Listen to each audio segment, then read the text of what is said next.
Welcome back, everybody, to my third ever YouTube video. My name's Sir Runs a Lot Gaming.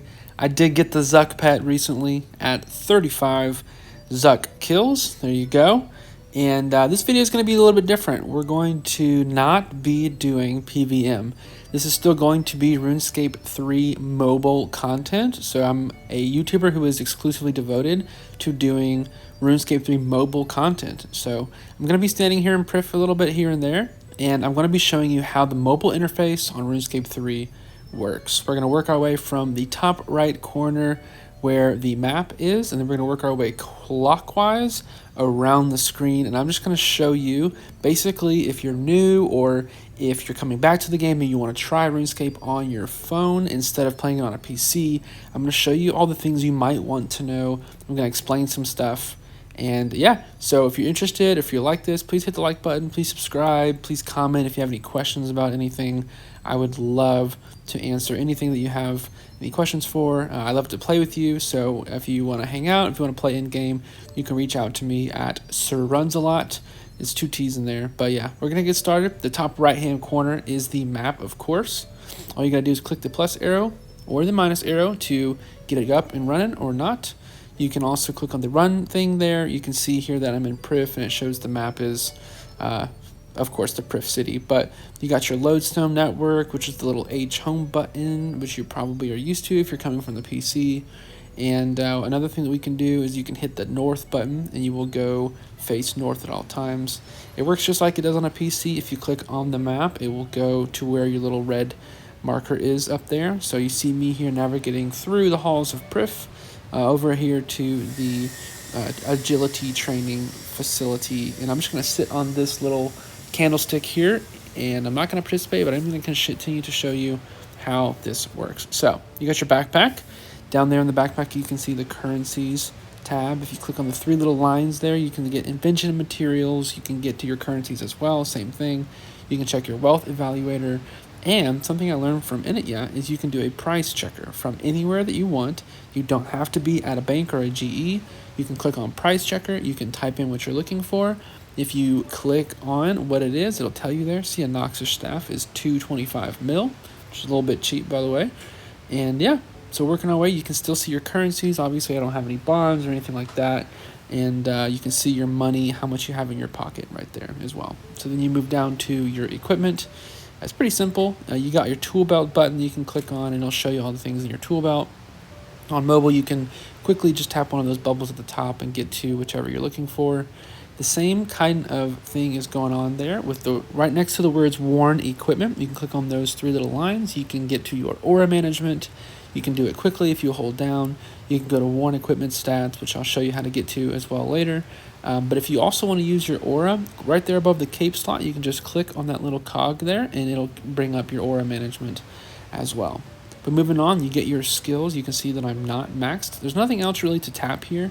If you tap on each skill, it'll show you a skill guide. You can also set your target XP or target level. You can see on the bottom left how much XP I have. Super simple, not much going on here in this tab. Moving on though, you got your abilities. I don't like how it always brings up melee abilities because I use magic usually.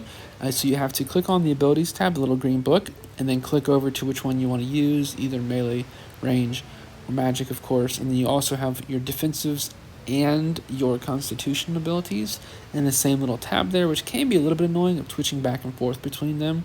So you just got to remember, most of the time you're going to stick with your defensive abilities, especially if you're PVMing. But yeah, so yeah, I'm just showing you that you can then go down below that to your combat spells. This is your spell book. So the little fire spell at the top is where all your combat spells are. You have the 3 lines, of course, as well. These are a little bit different because they can show you the filtering of all the things you might want to see. After you go from the combat spells, you go to the teleportation spells. That's the little H home mark. I like to have all of my lodestones available to me so that it's just a little bit quicker than clicking on the actual home button up where the map is, because you don't have to load a new screen.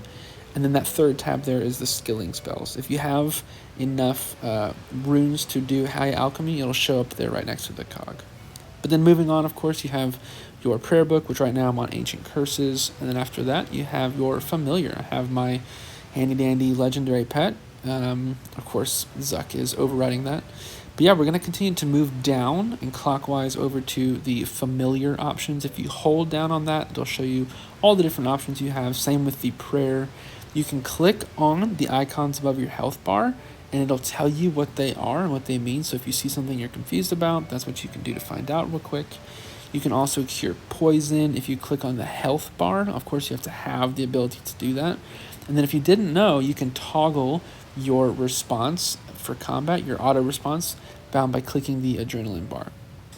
So what we're going to do next is we're going to skip over the little settings button in the bottom left. We're going to go over to the sword and shield. If you hold down on that, you can toggle combat mode, you can toggle sheathing your weapon, and you can toggle your HUD, your HUD. If you toggle HUD, it takes away your health and adrenaline bars down there, which I'm not fond of because I like to know how much health I have. Moving on though, you have, if you just tap on the sword and shield, then you have your action buttons. This is where it's very different from the PC, because on the PC, you just have all of your Revo bars down there, usually at the bottom, whereas on mobile, you have action bars and Revo bars. So if you see my Revo bar down there at the bottom is different from my action bar, because unlike on a PC, you can bind your different keys or bind your different actions or abilities to different keys, whereas on mobile, we are limited to these 14 bubbles here. So you can see, I just showed you can customize them. You can switch quickly in between them. So if you tap on the Revo bar down there on the bottom, you can quickly switch to the different Revo bars. And if you tap on the number on the action bar on the left there where it says 2 by the bubbles, it'll also change your action bars as well.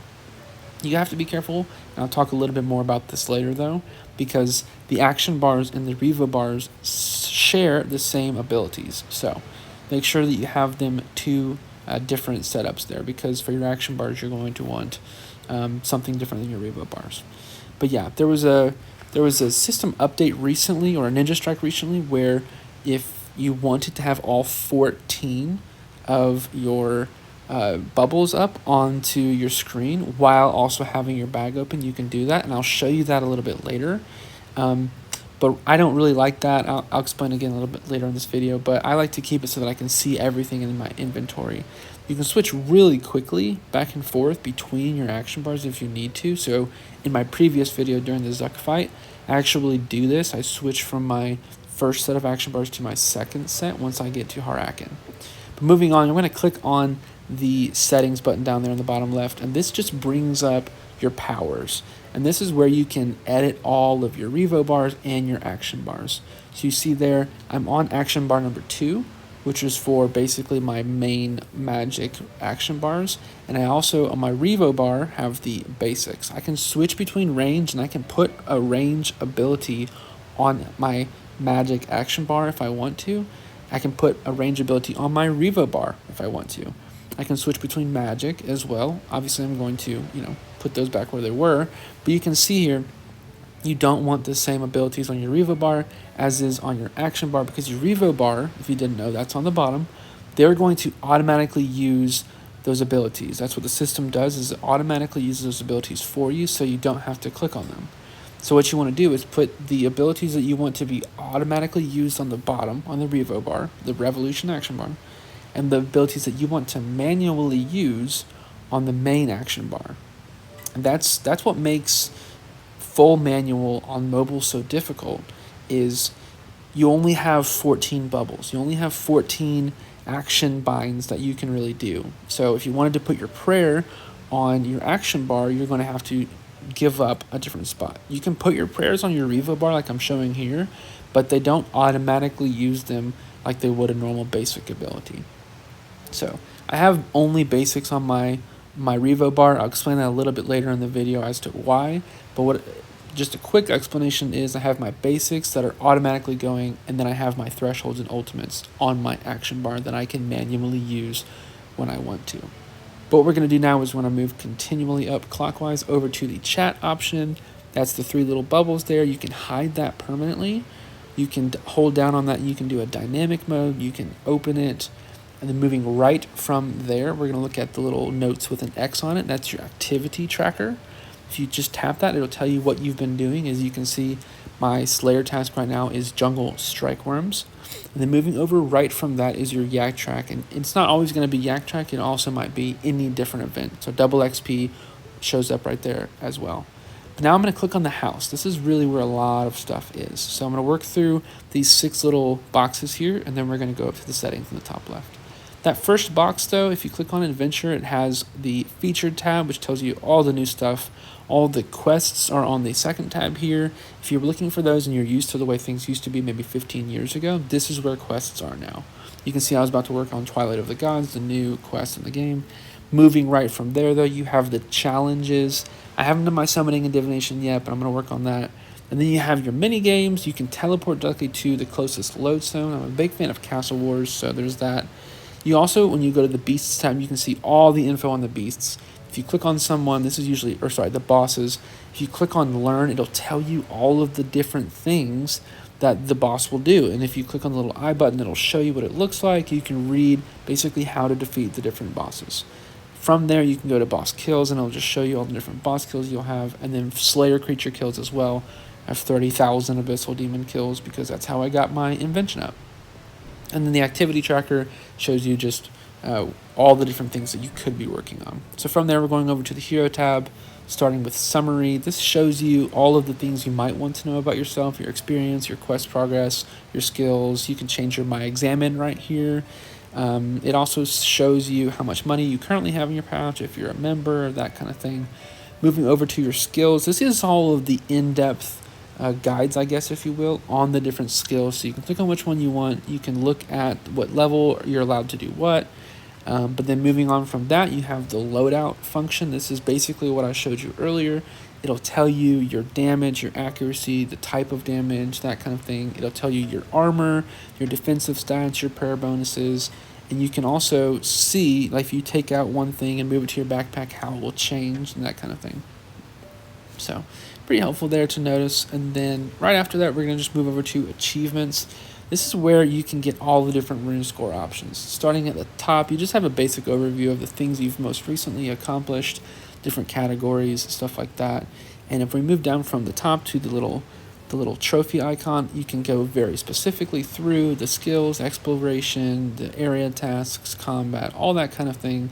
You can see them here. If you're going for Max Cape, Quest Cape, it'll tell you all of the different things you need to do. Red are obviously the ones I need.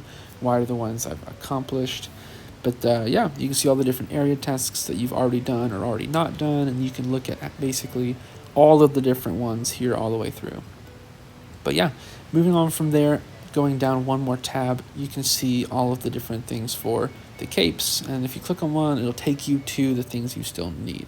So the next little box there, moving right, is powers, but I'm not going to talk about it because I already showed you all of that. Bottom left is the community tab. This is where you're going to get the voting. This is where you're going to see high scores. This is where you can toggle through the different seasonal things, the different skills and the activities for where you rank among RuneScape players. Moving right, I accidentally skipped social there, but going to it, you can see your friends list, your clan chat list. I don't spend too much time on this one.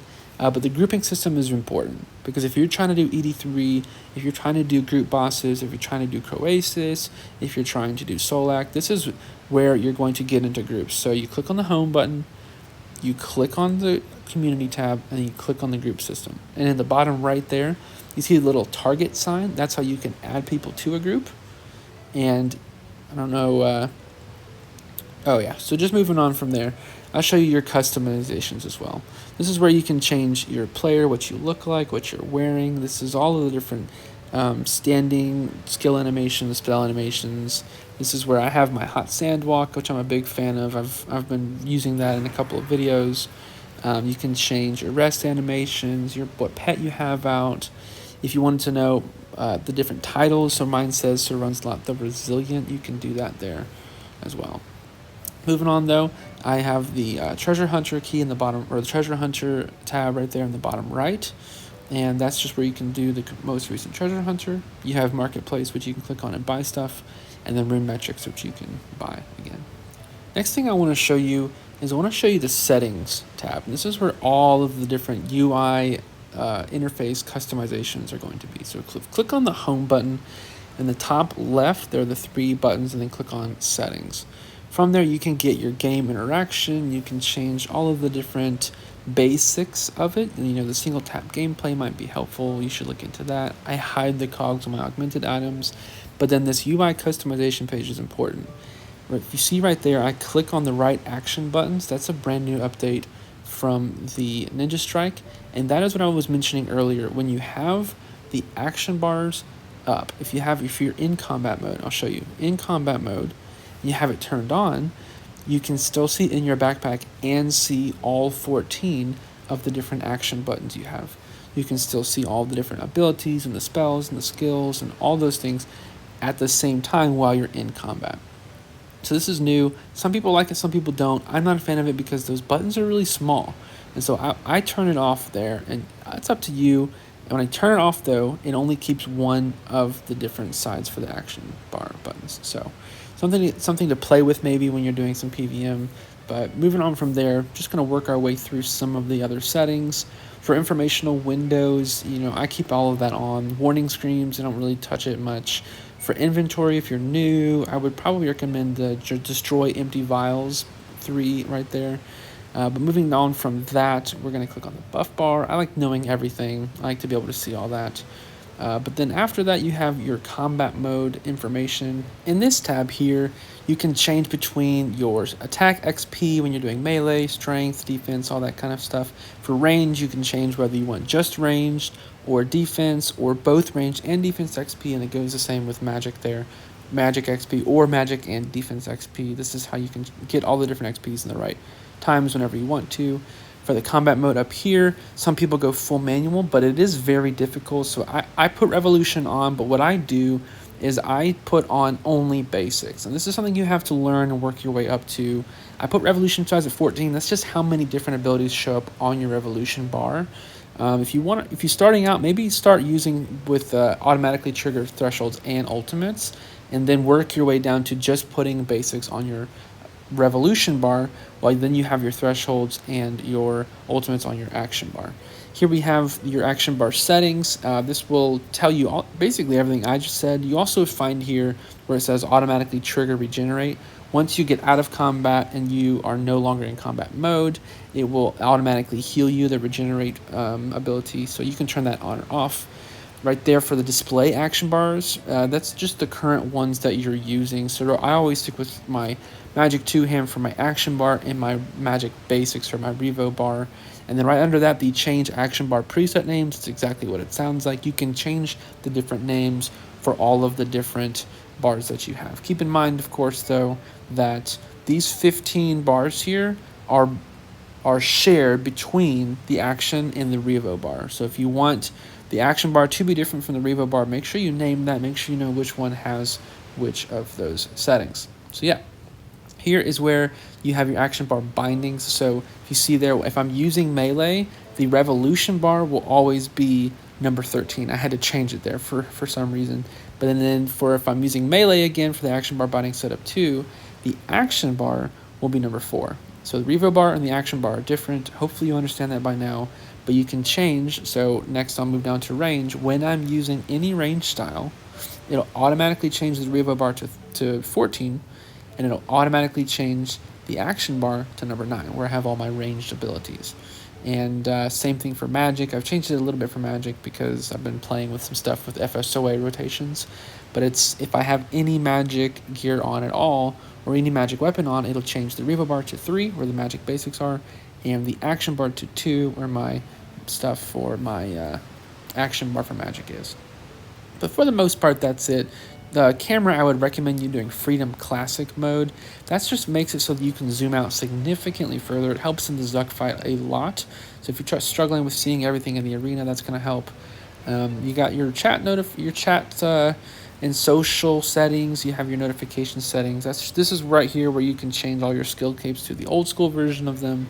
If you move right from there, you get the graphics settings. I would probably leave those alone unless you're going to do the power save one.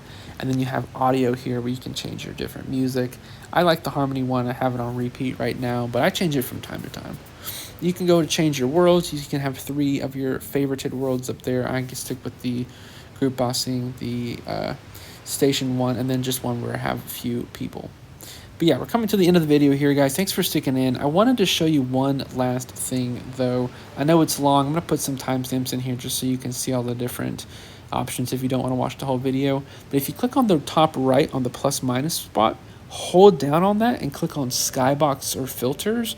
This is going to help you a lot because at first, if you're just coming or you're brand new to mobile, it's not going to be set on midday. It's probably going to be set on dusk or clear skybox or something like that. And then this filter section is not going to be set on that either. But this actually makes a difference. The event section, probably ignore it for now. But I'm going to show you here the difference that it makes. So if you go to a place like War's Retreat, if I didn't have the clear midday skybox on, it would be foggy and it would be dark. But because I have clear and midday on, when I'm looking around, everything's light and it looks as if it's midday. So keep that in mind. It might be something that will help you in the future if you're maybe in a dark dungeon or something like that where you can't see if it's foggy or dark. You should just change the skybox filter. Man, look at all those Zuck pets. That's crazy. Wow. I thought I was special. Anyway, coming to the end of this video, guys, please leave a like and comment if you have any questions. I really would like to just help all the mobile users out there. But this is Sir Runs A Lot Gaming. Thanks for your view. I'll see you next time. Bye.